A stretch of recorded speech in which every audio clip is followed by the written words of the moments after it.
So, it's Halloween. And what better way to celebrate than by reviewing what is arguably the scariest thing Disney has put out since the story of menstruation, The Haunted Mansion for the PS2. This is essentially a child-friendly survival horror game. I say child-friendly, but I have to admit, if I'd have played this game when I was 7 years old, I'd have been fucking terrified. There may not be any gore in it, but the atmosphere of this game is surprisingly effective. Indeed, this game's eerie ambience makes its spooks and surprises all the more impactful. Yet the biggest surprise of all is possibly that despite almost coinciding with the release of the Eddie Murphy movie of the same name, this game is almost completely unrelated. Well, very misleading. The only similarity is that they're both based on a Disneyland ride, and while this may be a controversial opinion, I actually think the game has the better plot. The game takes place in 1879 and follows Ichabod Crane. I mean, Zeke Halloway, who has arrived at a mansion amid the bayous of Louisiana to inquire about the position of assistant caretaker. Conveniently, our protagonist happens to be one of the creepiest things about the game. I have often drawn inspiration for the more chilling of my tales from my own experiences. No kidding, this game is chock full of spooks and spirits galore, but there's nothing quite so terrifying as Zeke's face.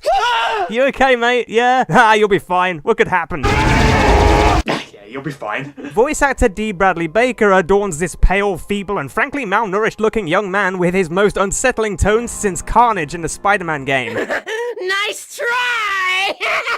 Fortunately, he doesn't actually talk much. Aside from his opening and closing monologues, the most Zeke says is... Indeed, this is by no means a criticism. The fact that the lead character of the game is perpetually terrified and weedy in appearance makes the game's setting all the creepier. Anyway, it turns out that unbeknownst to Zeke, some friendly ghosts have been expecting him. How nice of them. Shortly afterwards, we're introduced to our guide, Madame Leota, medium of the mysterious, who informs him that he's actually been summoned to rid the mansion of evil spirits. Hey, I've had worse job interviews. Still can't help but think that she's maybe dialed the wrong number. Who you gonna call? Perhaps she sees something in him that we don't, which is entirely possible, of course. She is a medium, after all. We need your help to defeat this evil. She tells him in the most tedious way possible that while the mansion used to be home to many friendly ghosts, the evil Atticus Thorn has imprisoned them all under his power, turning many into evil spirits to do his bidding. Wow, Atticus Thorn. That's not a typically evil-sounding name at all. Yeah, you don't look like an Atticus to me. You look more like a Barry. At the game's outset, Zeke is handed a special lantern known as the Beacon of Souls, which, powered by special stones called soul gems, performs as Zeke's soul weapon. Or rather, his soul weapon. Get it? Because souls and... Yeah, moving on. Leota explains that these gems have been hidden by her, and are kept under surveillance of the ghostly friends in different areas of the mansion, in order to keep them from Thorn's discovery. You start the game with one weak soul gem, utilized for rapid shots, but as the game progresses, you recover pieces of old death certificates. Finding all the pieces of a friendly ghost certificate and showing it to them gives you access to more gems, making your beacon more powerful as you progress. Man, that's a lot of information to take in. There's no more I need to know, surely. But there is more I have to tell.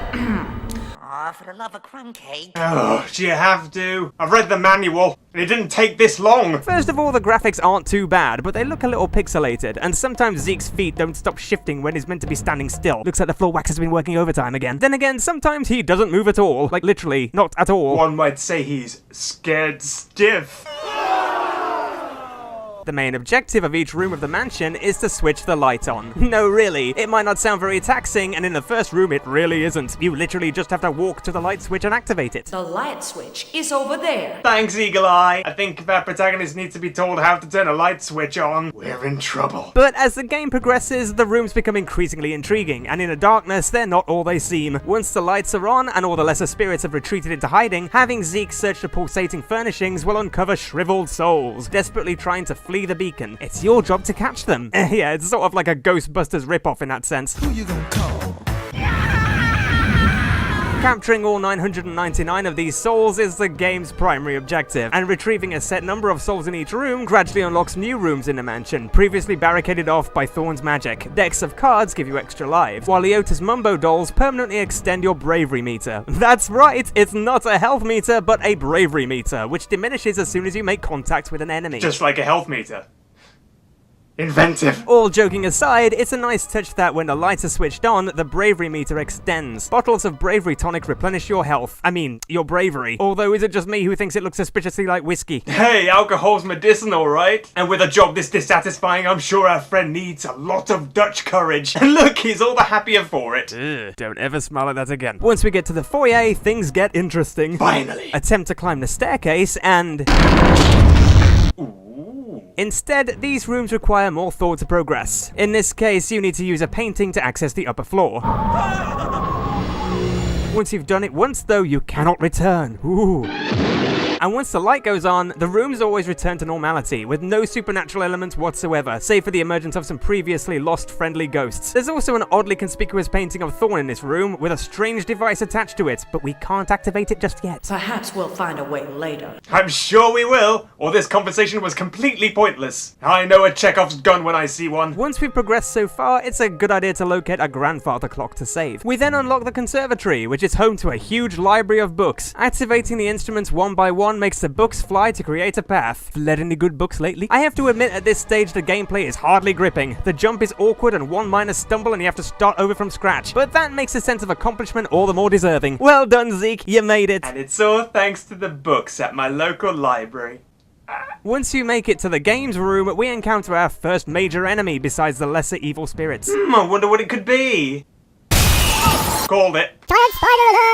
Yes, no surprises there. After disposing of Incy Wincy, we find ourselves shrinking dramatically in size and part of a giant pool game. The objective being to lure the white ball into the other balls to pocket them all. Indeed, the light switch only manifests after finishing this game. God forbid a fuse ever goes in this place. I'm not going through all that again. Once we've returned this room to normality and captured the souls, we meet the duelist. By this point, we've completed his death certificate, which means we obtained the purple power shot. Purple power! Not only that, but we now have access to the downstairs hallway. And despite it being creepy as hell around here, Leota thinks this is an appropriate time to divulge to us her life story. It was in the spring of 1855 when I first came to the mansion. My story begins in 1952. In all honesty, I appreciate how the story unfolds as the game progresses. In fact, throughout, you also occasionally stumble upon tomes outlining historical events concerning the Thorn-led Order of Shadows and their encounters with the Brotherhood of Souls. That is, the baddies and their encounters with the goodies. The added element of mystery makes the game's ambience all the more unsettling. More unsettling even than Leota's unfortunate bout of hiccups. In part,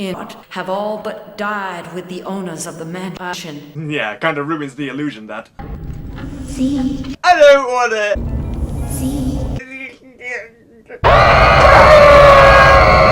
Jesu, joy of man's desiring! You sure this is a 7+ game? The kitchen sees plates being flung towards you, presumably by the ghost of some angry, unforgiving housewife, and you need to guide them into bottles of alcohol, creating a path for the flame. The maid's room, meanwhile, is the first that genuinely creeped me out the first time I played this game. Initially, it seems that the room is completely normal, but then you find... Those walls are moving! The dining room sees Zeke chase candles and return them to the chandelier, while the ballroom sees you utilize all the giant spiders to pull you towards the organ. Bye-bye, Buggy. Fight your way past them all and Atticus Thorn appears, and it turns out he has worms. Did you need to tell us that? Guess that's why he's so thin. No, he summons worms to attack you.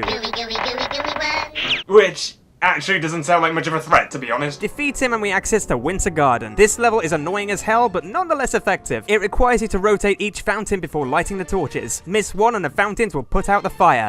But there's a catch that makes this level all the more challenging. What fun. The ground between each fountain crumbles underfoot, so you need to rotate the fountains in a certain order or you'll plummet to your death. Eventually we get to play outside. Yay! In the graveyard. Oh. Where we meet a talking bust who wants you to find the other members of his quartet.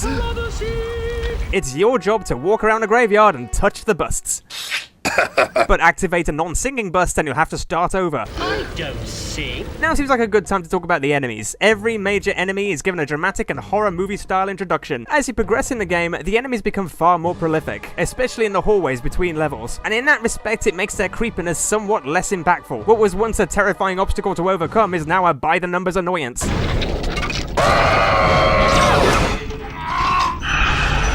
Oh my god, will you all just piss off? I just want to go to the bloody loo! I must say though, it's awfully decent of them to politely wait for you to save your game before mauling you to death. Thanks, bro! Anyway, once the quartet is reunited, the graveyard illuminates and the mausoleum surfaces. Not only are the shriveled souls now up for grabs, but if you now activate all the non-singing busts in reverse, some secret tombs arise, presenting you with more skeleton enemies! Oh no! And extra lives. Oh, every cloud, I suppose. The mausoleum is arguably the most challenging level yet, as Zeke is faced with hordes of enemies, the challenge being to simply stay alive within a time limit, which is especially difficult when a gargoyle and its crazed monkey skeletons are determined to kill you. Now let's talk about the combat. By this point in the game, you have a rapid shot, a power shot, and an ultra shot, used to wipe out numerous enemies in one fatal blow. You can aim your attacks by locking onto certain enemies and flitting between them with the right analog stick. This is a little problematic in levels such as the mausoleum, and especially the penultimate level, the attic, as enemies approach from all directions, meaning intense battle sequences can become fairly confused, with Zeke repeatedly spinning around to shoot the emerging ghoulies and ghosties. Honestly, try and complete this game without a single death. You barely have a ghost of a chance. Oh.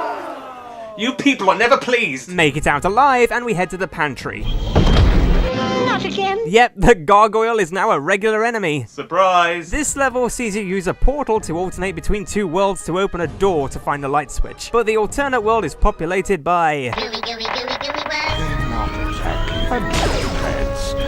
They are very loyal. Yeah, you know what else are loyal? Puppies. Go get some puppies. It might make you look like less of a freak. After vanquishing Thorn again, the Beheaded Knight appears. Presenting him with his death certificate unlocks a triple rapid shot, replacing your old one. Now things become challenging as we head to the upstairs hallway. The trophy room sees Zeke use the trophies to protect himself from the aim of the hearth, while the study requires you to rearrange some furniture. Sounds gripping. Ah, but it's not all that simple, as you use the rugs like pressure pads to create a path. The toy room sees Zeke shrink and trapped in a toy box, which isn't particularly scary, obviously, but still inventive. And eventually we reach the sun room, in which you must guide a beam of light to illuminate the room. After another attack from Thorn, during which he pretty much executes the same attack as before, we meet the opera singer. Well, that didn't ruin the ambience at all. Present her with her death certificate, and she realizes she died by literally bringing the house down with her singing. Cheesecake and the pork chop sandwiches. Get it? It's funny because she's fat. Oh, the pork chop sandwiches. After acquiring our new power shot, the sitting room follows, and this is one of the strangest levels to me, as it requires you to chase and corner the sentient light switch. It's arguably one of the easiest rooms in the game, and in my opinion, the laziest.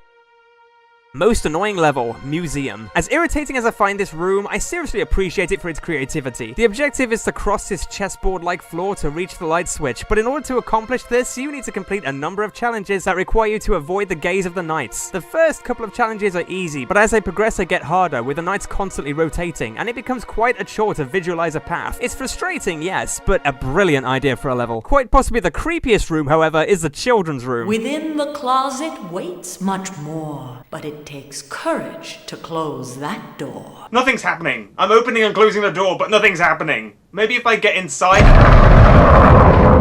Ooh. Zeke, wait. Something's not right. Oh, really? I thought it was normal for closet walls to shunt back like that. I really must get my wardrobe seen to. Run, Zeke! Run as fast as you can! I'm pretty damn sure you can run faster than that, mate. That's a shuffle at best. Left, Zeke, left! Following Leota's directions, Zeke must outrun the Dark Reaper. Eventually, the Creeper Reaper disappears, and Zeke returns to the children's room. But then...